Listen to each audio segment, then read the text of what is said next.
दोस्तों, दी elevate inspire YouTube channel में आपका दिल से स्वागत है। आज के वीडियो में हम गौतम बुद्धा की एक कहानी के माध्यम से समझेंगे कि दूसरों की मन की बात को किस तरह से जान सकते हैं। तो चलिए शुरू करते हैं। दोस्तों, किसी के भी मन की बातें जानने के लिए 3 तरीके होते हैं, लेकिन इन तीनों तरीकों को समझना अति आवश्यक है।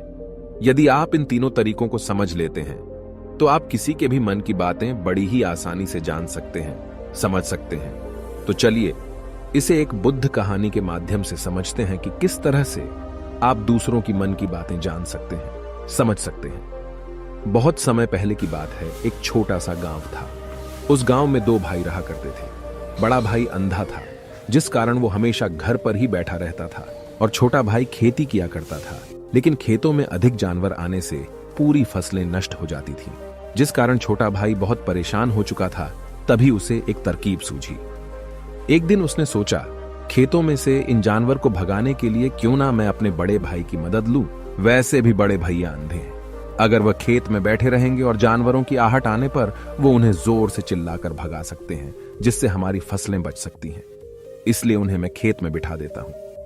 ये सब सोच विचार करने के बाद उसने अपने खेत में ही एक छोटी सी झोपड़ी तैयार की और अपने अंधे भाई को उस खेत में बिठा दिया और उनसे कहा, भैया, यदि कोई जानवर की आहट आपको सुनाई दे तो आप जोर जोर से चिल्लाना। ये सुनकर वो जानवर यहां से भाग जाएंगे और हमारी फसलें नष्ट होने से बच जाएगी। बड़ा भाई अपने छोटे भाई की बात मान लेता है और वो उस दिन से खेत में ही रहना शुरू कर देता है।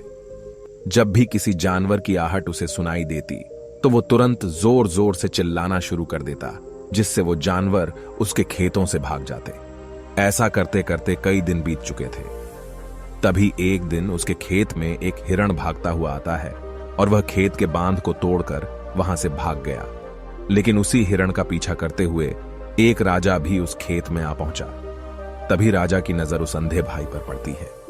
राजा उस व्यक्ति से कहता है, देखो, मैं यहां पर एक जानवर का पीछा करते हुए आया हूं। क्या तुमने उस जानवर को यहां पर देखा है? इस पर वो व्यक्ति कहता है, हे राजन, मैं तो अंधा हूं। मैं भला किसी जानवर को कैसे देख सकता हूं? लेकिन मैं आपको इतना जरूर बता सकता हूं कि जो जानवर मेरे खेतों से होकर भागा है वो आपके लायक नहीं है। आप उसके पीछे अपना समय यूं ही व्यस्त कर रहे हैं। राजा उस अंधे व्यक्ति की बात सुनकर बड़ा अचरज में पड़ गया। वो ये सोचने लगा कि आखिर ये तो अंधा है, फिर इसे कैसे पता कि जिस हिरन को मैं तलाश रहा हूं वह हिरन मेरे लायक है ही नहीं। ये अंधा व्यक्ति मुझे कैसे बता सकता है? तभी राजा उस अंधे व्यक्ति से कहता है, कहीं तुम मुझसे झूठ तो नहीं कह रहे? एक तरफ तुम ये कहते हो कि तुम अंधे हो और दूसरी तरफ तुम ये भी कह रहे हो कि जो जानवर यहां से भागा है वो मेरे लायक नहीं है। इस पर वो अंधा व्यक्ति कहता है, हे राजन, जिसे आप एक हिरण समझ रहे हैं, असल में वो एक हिरण नहीं है बल्कि एक हिरणी है, और वो भी गर्भवती है। और जहां तक मुझे ज्ञान है, मैंने कभी किसी राजा को किसी गर्भवती हिरणी का शिकार करते हुए नहीं सुना है। और इसी कारण मैं आपसे ये कह रहा हूं कि वो हिरनी आपके लायक नहीं है। आप उसके पीछे अपना समय व्यर्थ ना करें। यह सुनकर राजा और भी अचरज में पड़ गया। वो ये सोचने लगा कि आखिर ये अंधा आदमी ये कैसे जान सकता है कि वो हिरनी है और गर्भवती है। राजा कुछ देर सोच विचार करने के बाद अपने सेनापति से कहता है, सेनापति जी, मुझे वो जानवर जिंदा चाहिए, क्योंकि मुझे यह पता करना है क्या वह हिरनी है और क्या वह गर्भवती है। क्योंकि यह अंधा आदमी बहुत विश्वास के साथ कह रहा है और मुझे इस बात की पुष्टि करनी है।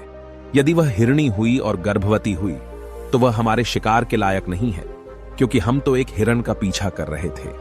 इसलिए जाओ और पता करो कि क्या वो हिरणी है। सेनापति राजा से आज्ञा लेकर आगे की ओर बढ़ चलता है, और कुछ देर बाद जब वह वापस लौट कर आता है तो वह राजा को कहता है, हे राजन, इस अंधे आदमी ने जो भी बातें कही हैं वो बिल्कुल सही हैं। वो एक हिरणी ही है और वह गर्भवती भी है। यह सुनकर राजा आश्चर्यचकित रह गया। उसे समझ नहीं आ रहा था कि आखिर अंधा आदमी कैसे पता कर सकता है कि वह जानवर एक हिरणी है, और तो और वह गर्भवती है।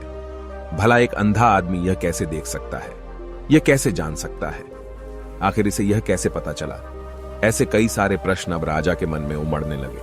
अब राजा ने यह ठान लिया था कि मुझे इस बात की तह तक पहुंचना ही है कि आखिर यह अंधा आदमी कैसे जानता है कि वह जानवर एक हिरणी है।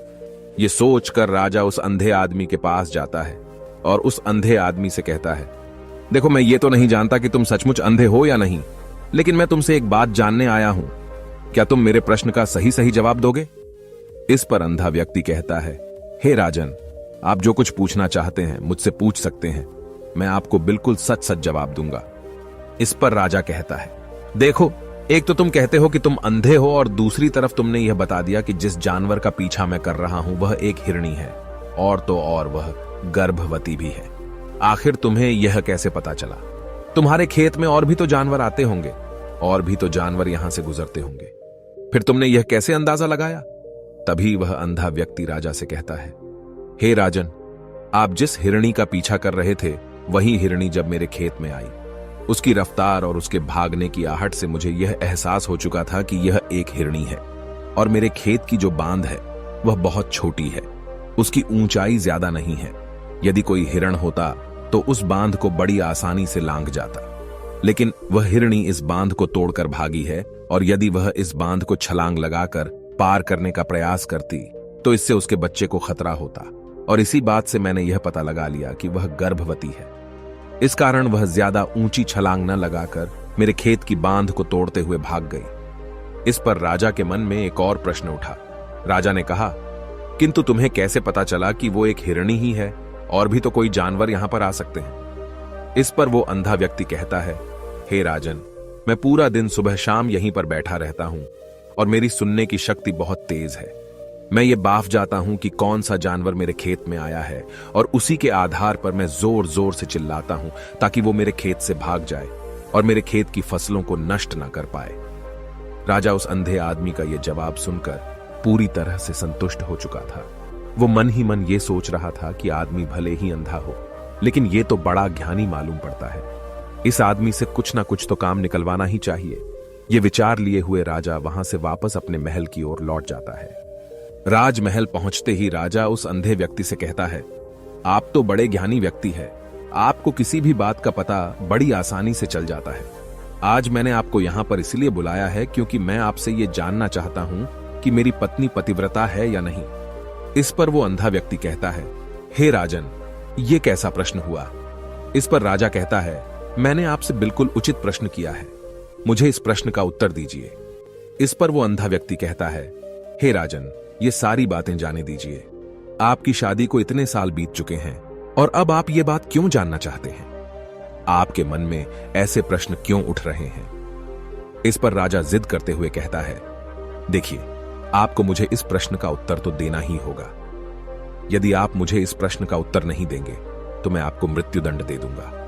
राजा के मुख से यह बात सुनकर वो अंधा व्यक्ति कहता है, हे राजन, यदि आप इस प्रश्न का उत्तर चाहते हैं तो उसके लिए आपको मेरा एक काम करना होगा।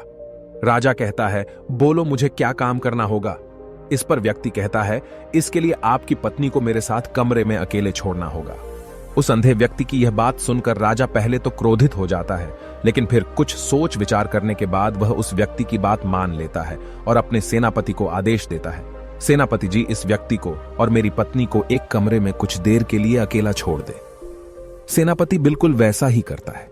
अब राजा की पत्नी और अंधा आदमी एक कमरे में बंद हो चुके होते हैं। तभी वो अंधा आदमी राजा की पत्नी से कहता है, मुझे आपको छूना है। इस बात पर रानी अत्यधिक क्रोधित हो जाती है और उस अंधे आदमी को वो पकड़ पकड़ कर पीटने लगती है, कभी हाथों से तो कभी लातों से तो कभी पटक पटक कर। इस तरह से उन्होंने उस अंधे आदमी की खूब पिटाई की। उसके बाद किसी तरह से वह अंधा आदमी अपनी जान बचाकर वहां से भाग निकलता है और वह राजा के पास पहुंचता है और वह राजा से कहता है, हे राजन, आपकी पत्नी पतिव्रता नहीं है। यह बात सुनकर राजा अत्यधिक क्रोधित हो उठता है और राजा अपनी तलवार निकालकर सीधा अपनी पत्नी की ओर जाता है और क्रोधित होकर वह अपनी रानी से कहता है, रानी जी, आज मैं जो भी सवाल आपसे करने वाला हूं उसका मुझे सच सच जवाब दीजिएगा, और यदि आपने एक शब्द भी झूठ कहा तो मैं आपका अभी के अभी सर धड़ से अलग कर दूंगा। तभी आगे वह राजा कहता है, मुझे बताइए, क्या आप पतिव्रता हैं या नहीं? इस पर रानी कहती है, हे राजन, आप भले ही मुझे जान से मरवा दीजिए, लेकिन मैं पतिव्रता नहीं हूं। राजा यह बात सुनकर बहुत खुश हुआ, क्योंकि उस अंधे आदमी ने जो भी कहा था वह बिल्कुल सच था। यह बात सुनकर तुरंत ही राजा उस आदमी के पास पहुंचता है और आकर उस अंधे आदमी से कहता है, तुम्हें कैसे पता चला कि मेरी पत्नी पतिव्रता नहीं है? इस पर वह अंधा आदमी कहता है, हे राजन, बड़ी सीधी सी बात है। मैंने तो आपकी पत्नी से बस इतना ही कहा था कि मुझे आपको छूना है, और इस बात पर वह इतना क्रोधित हो उठी कि उन्होंने गुस्से में आकर मुझे लात घूंसों से पीटना शुरू कर दिया। और भला कोई औरत किसी और मर्द को कैसे छू सकती है? लेकिन उन्होंने न आव देखा न ताव, बस लात घूंसे मुझ पर बरसाने शुरू कर दिए। वह भी तो एक छूना ही हुआ, और एक पतिव्रता नारी कभी भी पराये मर्द को नहीं छूती। जब मैंने उसे छूने के लिए कहा था तो वह उस वक्त मुझे मना कर सकती थी, लेकिन उन्होंने तो मुझे पीटना शुरू कर दिया, और देखते ही देखते उन्होंने मेरे पूरे शरीर को छू लिया। अब आप ही बताइए, ऐसी स्त्री भला पतिव्रता कैसे हो सकती है? इस पर राजा कहता है, तुम तो बड़े ज्ञानी मालूम पड़ते हो। अच्छा ठीक है, चलो तुम मेरे एक प्रश्न का और जवाब दो। यदि तुमने मुझे इस प्रश्न का सही सही जवाब दे दिया तो मैं तुम्हें यहां से जाने दूंगा। आगे राजा उस अंधे आदमी से कहता है कि तुम मुझे यह बताओ, क्या मैं सच में अपने पिताजी का ही बेटा हूं या फिर किसी और का? इस पर वह अंधा भी कहता है, हे राजन, इस बात से आपका क्या लेना देना? आप किसी की भी औलाद हो, आखिर आप हैं तो इस राज्य के राजा, इसलिए इस प्रश्न को जाने दीजिए। लेकिन राजा कहता है, नहीं नहीं, मुझे इस प्रश्न का सही सही जवाब चाहिए, अन्यथा यह प्रश्न मुझे हमेशा परेशान करता रहेगा। इसलिए मैं इसका सही सही जवाब जानना चाहता हूं।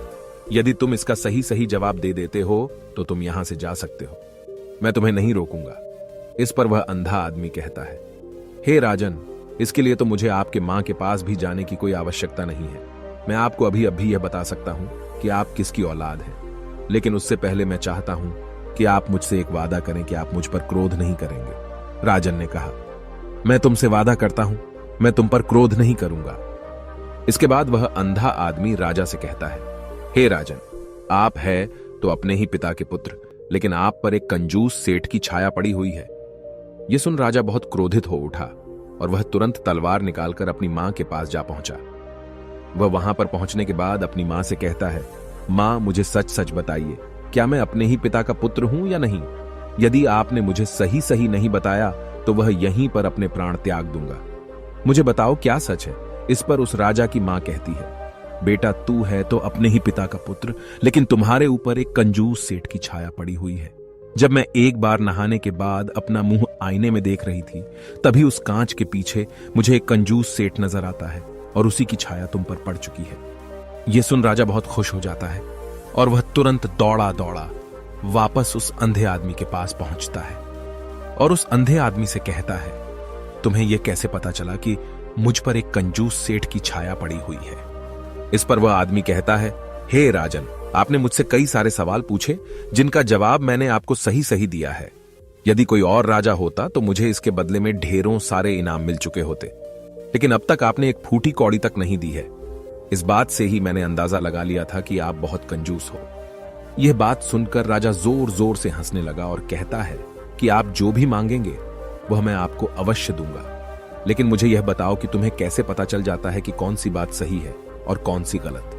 तुम किसी भी बात का इतना सटीक और सही जवाब कैसे दे पाते हो? इस पर वह अंधा आदमी कहता है, हे राजन, मैं तो वैसे ही अंधा हूं।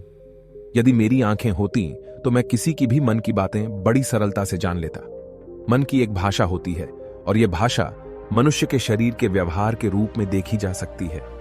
उसकी आंखों से, उसके होठों से, उसके काम करने के तरीके से, उसकी क्रियाओं से पता किया जा सकता है कि उसके मन में क्या चल रहा है। उसके आधार पर हम किसी के भी मन की बातें जान सकते हैं। लेकिन मैं तो अंधा हूं, मैं देख नहीं सकता, इसलिए मैं क्रियाओं से देखता हूं। यदि मुझे कोई बात जाननी हो तो अगले आदमी को कुछ काम देना पड़ता है, जिस पर वह व्यक्ति किस प्रकार काम करता है, किस तरीके से इस काम को करता है, उसके आधार पर ही मैं यह पता कर पाता हूं कि उसके मन में क्या चल रहा है। तभी वह राजा कहता है, तो क्या इसका अर्थ यह हुआ कि मैं भी किसी के मन की बातें जान सकता हूं? इस पर वह अंधा आदमी कहता है, हे राजन, अवश्य आप भी किसी भी व्यक्ति के मन की बात जान सकते हैं, किंतु उससे पहले आपको अपने ऊपर काम करना होगा, और वह काम है अपने मन को शांत करना, अपने मन को वर्तमान में लाना होगा, जिसके लिए मैं आज आपको 3 तरीके बताने वाला हूं। और ये तीनों ही तरीके बड़े ही आसान और सरल हैं। किंतु हे राजन, उससे पहले आपको एक काम करना होगा, अपने मन को एकाग्र करना होगा। जब हम अपने मन को एकाग्र करते हैं, अपने मन को वर्तमान में लाते हैं, तो हम दूसरे के मन की बात जान सकते हैं, क्योंकि वह आदमी अभी भी अपने मन में वर्तमान में ही सोच रहा है। और हमें भी मन को वर्तमान में ही लाना होगा। तभी हम उसके मन की बातें जान सकते हैं। यदि हम अतीत में हुई घटनाओं के बारे में सोच रहे हैं तो वह जो अगला आदमी वर्तमान में सोच रहा है, वर्तमान में अपने मन में बात कर रहा है, वह हम कैसे जान पाएंगे? क्योंकि हम तो अतीत की घटनाओं में डूबे हुए हैं। इसलिए किसी के भी मन की बात जानने के लिए सबसे पहले हमें हमारे मन को एकाग्र करना होगा, उसे वर्तमान में लाना होगा। आगे वह व्यक्ति राजा से कहता है, हे राजन, जो 3 तरीके मैं आपको बताने वाला हूं, इन 3 तरीकों से बड़ी आसानी से किसी के भी मन की बातें जान सकते हैं। उसके बाद वह अंधा आदमी राजा से कहता है, हे राजन, जो सबसे पहला तरीका है वह है आंखों पर ध्यान देना। किसी व्यक्ति से बात करते वक्त उसकी आंखों में देखना, उसकी आंखों पर ध्यान देना जो सबसे ज्यादा जरूरी है, क्योंकि आंखें बोलती नहीं पर बहुत कुछ कह जाती हैं। यदि हम किसी व्यक्ति की आंखों के इशारों को समझना सीख जाएं, हम यह जान पाएंगे कि व्यक्ति के दिमाग में क्या चल रहा है, वह क्या सोच रहा है और अभी वह क्या करने वाला है। मेरे पास आंखें नहीं हैं, लेकिन मैंने अपने गुरु से यह विद्या सीखी है, क्योंकि बहुत सालों पहले मेरे पास आंखें थीं और मैं उस वक्त लोगों के मन की बातें केवल उनकी आंखों से ही जान लेता था। इसलिए यदि आप भी दूसरों की मन की बातें जानना चाहते हैं तो आपको भी उनकी आंखों पर गौर करना चाहिए, जैसे कि उनका आकार कैसा है, वह कब, कहां और किधर देख रहे हैं। यदि उसकी आंखें यहां वहां घूम रही हैं, जब आप उससे बातें कर रहे हैं तो वहां वह इधर उधर मोड़ रहा है, कभी ऊपर तो कभी नीचे या कभी आसपास, या फिर उसकी आंखें खुश नजर आ रही हैं या फिर आंखें निराश नजर आ रही हैं, जैसे कि चोर होता है। उसकी आंखों में जब हम देखते हैं तो हमें यह पता चलता है कि अगले आदमी ने कोई गलती की है। ठीक उसी प्रकार जब हम किसी चालाक व्यक्ति की आंखों में देखते हैं तो आपको पता चलेगा कि उसकी आंखों में एक भाषा होती है। एक बहुत ही सीधा और आसान तरीका होता है। यदि आपको यह पता लगाना है कि सामने वाला व्यक्ति आपसे झूठ कह रहा है या फिर सही, तो आपको उसकी आंखों पर ध्यान देना अति आवश्यक है। यदि आपसे बात करते वक्त वह व्यक्ति अपनी आंखें यहां वहां घुमा रहा है, ऊपर नीचे, इधर उधर, दाएं बाएं, हर जगह देख रहा है, तो इसका अर्थ यह हुआ कि वह उस बात से निकलने का कोई रास्ता ढूंढ रहा है, वह कोई झूठ बना रहा है। यदि सामने वाला व्यक्ति आपसे कुछ झूठ कहने का प्रयास कर रहा है तो वह आपसे नजर नहीं मिलाएगा। वह यहां वहां देखेगा, ऊपर नीचे देखेगा, लेकिन वह आपकी आंखों में आंखें डालकर कभी नहीं देख पाएगा, क्योंकि उसे डर है कि यदि उसने आपकी आंखों में आंखें डालकर देखी तो उसका झूठ पकड़ा जाएगा और लोगों को सच्चाई का पता चल जाएगा। और इसी प्रकार कुछ और भी भाषाएं होती हैं। जब आप किसी की आंखों में आंखें डालकर यह देखना शुरू कर देंगे कि उसके हाव भाव क्या है, ठीक उसी प्रकार चेहरे के हाव भाव होते हैं, जिससे हम मन की बातें बड़ी आसानी से समझ सकते हैं और इन्हें भी समझना बहुत जरूरी है। कभी कभी कोई व्यक्ति अपने चेहरे से जैसे आंख, होंठ और बहुत से कुछ अलग अलग व्यवहार करता है। यदि आप किसी व्यक्ति के चेहरे में गौर करेंगे तो आप आसानी से समझ पाएंगे कि वह व्यक्ति निराश है, जब व्यक्ति बहुत उदास है, या फिर वह बहुत खुश है, या फिर उसे कोई बहुत बड़ा दुख है। वह अपने अंदर क्या महसूस कर रहा है, ये सारी बातें हम उसके चेहरे के हाव भाव से पता कर सकते हैं। फिर चाहे इंसान जुबान से कुछ बोले या ना बोले, लेकिन आप उसके चेहरे से सब कुछ पता कर सकते हैं। आगे व्यक्ति राजा से तीसरा तरीका बताते हुए कहता है, हे राजन, इसी प्रकार तीसरी भाषा भी है, अर्थात तीसरा तरीका भी है, और वह है हाथों के इशारे और शरीर का व्यवहार। मन की बात समझने के लिए हमें हाथ के इशारे और शरीर के व्यवहार को समझना बहुत आवश्यक है। कोई व्यक्ति जब बात करता है तो आपने देखा होगा कि वो अपने हाथों को हिलाता रहता है, अपने हाथों से इशारा करता रहता है। बातों के साथ साथ अपना शरीर का जो व्यवहार है, अर्थात बॉडी लैंग्वेज, उसका भी पूरा उपयोग करता है, जिससे हमें यह पता चल पाता है कि वह व्यक्ति हमारी बातों पर कितना ध्यान दे रहा है और उसके मन में क्या चल रहा है। शरीर के व्यवहार को देखने के लिए उसके हाथ मटकाने, शरीर मटकाने और चेहरे पर बार बार हाथ लाने, हाथों का एक दूसरे से मसलना, ऐसी बहुत सी क्रियाएं होती हैं, उस पर हमें ध्यान देना अति आवश्यक है। मन की बात को समझने के लिए हमें शरीर के व्यवहार को भी समझना पड़ता है। यदि हम इन 3 तरीकों को सही तरीके से ध्यान देकर इन 3 तरीकों को अच्छे से समझ लेते हैं तो हम बहुत जल्दी किसी भी व्यक्ति के मन की बातें बड़ी सरलता और सहजता से जान सकते हैं। इसलिए यदि आपको किसी के मन की बातें जानी है तो आपको उसकी आंखों पर, उसके चेहरे पर, उसके शरीर के हाव भाव को और उसके हाथों को ध्यानपूर्वक देखना और समझना होगा, जिससे आप यह समझ पाएंगे कि आखिरकार उसके मन में क्या चल रहा है और वह क्या सोच रहा है। लेकिन उनसे पहले आपको अपने मन को एकाग्र करना होगा, शांत करना होगा और अपने मन को वर्तमान में लाना होगा। तभी आप उस व्यक्ति की इन सभी क्रियाओं पर ध्यान दे पाएंगे, उन्हें समझ पाएंगे। अन्यथा आप यदि अतीत की घटनाओं में व्यस्त हैं, भविष्य की योजनाओं में व्यस्त हैं, तो आप उस व्यक्ति के हाव भाव पर कभी ध्यान ही नहीं पाएंगे और न ही आप कभी यह समझ पाएंगे कि आखिर उस व्यक्ति के मन में क्या चल रहा है, वह क्या सोच रहा है। आपने देखा होगा कि ऐसे कई बड़े संत महात्मा हैं जो बड़ी ही शांति से आपको देखते हैं और आपको देखकर ही ये बता देते हैं कि आपके मन में क्या चल रहा है, आप उनसे क्या जानने आए हैं। और इसका सबसे बड़ा प्रमुख कारण यही है कि वह आपको पढ़ सकते हैं, आपको समझ सकते हैं, आपकी मन की बातें जान सकते हैं, क्योंकि उनका मन एकाग्र है, शांत है। और यही कारण है कि वह आपके मन की बातें बड़ी सरलता से समझ जाते हैं।